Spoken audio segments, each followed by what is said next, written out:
After a strenuous workout, specific breathwork techniques can streamline the shift from a high-stress, highly aroused state to one of rest and recovery. And after that intense workout, I know that I certainly am craving some recovery and rejuvenance. Are you? Definitely. Okay. I'm excited. So tell me, what do you know about breathwork? I know very little, so I'm really excited to be guided along how that'll help. I know that does play into the sympathetic and parasympathetic nervous systems, the fight or flight versus the rest and digest. So I like that. Hopefully so just for our viewers, your parasympathetic state is basically your rest and digest state. That's when we are calm and relaxed. And your sympathetic state, which has got nothing to do with sympathy, is that arousal state when your breath is really upped and you feel like you are running away from a lion, or you feel like you're training with Sebastian. Have you noticed that people who work out open up their mouth when they work out?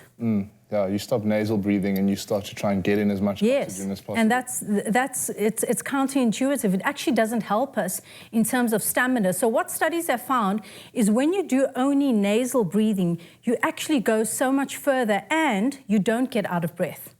That's Do you think that's something that you could start practicing or become aware of? Definitely. Okay, so is your heart rate still up right now? A little bit, yeah. A little bit, okay. It's still quite elevated. So we're going to do a simple breathing technique, which is one of my favorite, and it's called breath awareness. It's simply becoming aware of the state of your breath. So right now, my heart is still beating fast, and I'm sure yours is too.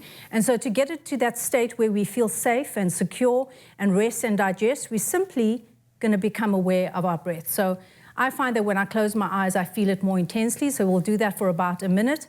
Just become aware of where your breath is at the moment. And for those of you at home, please do this too, because it brings you to that state of awareness where you recognize where your breath is at. Because so many of us are sitting at home or in our cars or at work, and our heart rates are up as if we are running away from a lion or a tiger. In the meantime, that's just stress. So in order to get your stress levels down, become aware of your breath.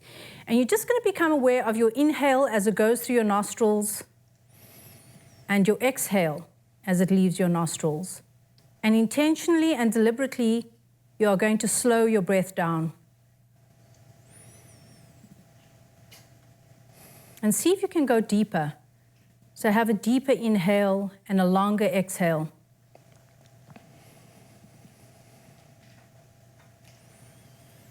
And with that, like for you, Sebastian, as well, and myself, you'll find that your heart rate starts to slow down as your breath goes deeper and as your exhale becomes longer.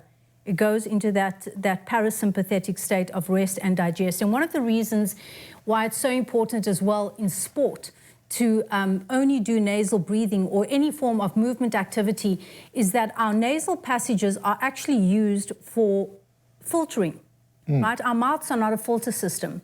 So when we breathe through our mouth, there's no humidity that's taking place. There's no natural humidifier.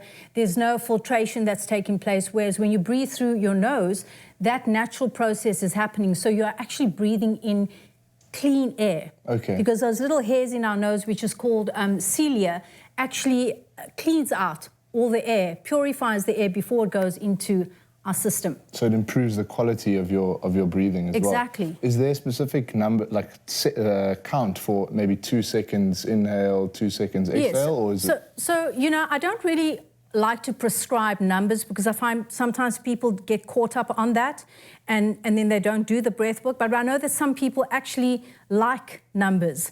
So there's a breath work technique called the box breath. Have you heard of that? It's where you breathe in for 4 seconds, you pause for 4 seconds, breathe out for 4 seconds, pause for 4 seconds, and you basically, it's called a square breath as well. Okay. You basically make a square where you're breathing in for 4, holding for 4, breathing out for 4, holding for 4, and that takes you right to that parasympathetic state of rest and digest. You want to try that? Yes, yeah, let's try that. Okay, let's go. You want to do it eyes open or eyes closed? I'm going to do it eyes closed. Eyes closed, okay, let's go. Inhale for 4, 2, 3, 4. Pause for 4, 2, 3, 4. Exhale for 4, 2, 3, 4. Pause for 4, 2, 3, 4. And do one cycle on your own, 4 seconds each.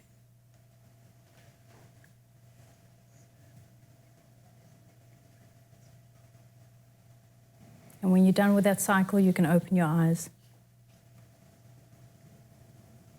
That's amazing. I really felt the difference. Really? Yes, definitely. Are you not just saying that? No, I immediately felt calmer, 100%. I like that. That's awesome. I like that. That's awesome. So that's what you do. And I hope that you can impart that to some of your clients as well, to close their mouth when they're exercising. Like my breath, I've got my breath back now, just from that simple exercise. Yes. Thank you so much. So cultivating a breathwork practice can certainly assist you with optimal well-being. I hope that you will give it a try. I hope that you share that with us.